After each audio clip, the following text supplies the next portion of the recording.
My name is Jennifer Stay, and I am from Orem, Utah.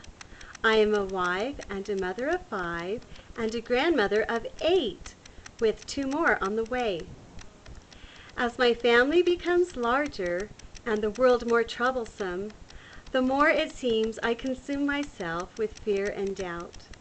I can feel how it limits my ability to feel truly happy and free. I appreciated the talk by President Uchtdorf in a recent Latter-day Saint conference. He spoke of how we should live up to our potential and with greater happiness. It made me realize how important it is to stay close to our Heavenly Father and listen to those promptings that will help me be all the very best I can be. I know He wants me to be happy right now, and no matter the circumstance. I was reminded that there is goodness to be found everywhere.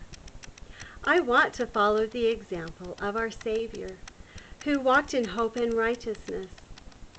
And after all, He died so that we all might live.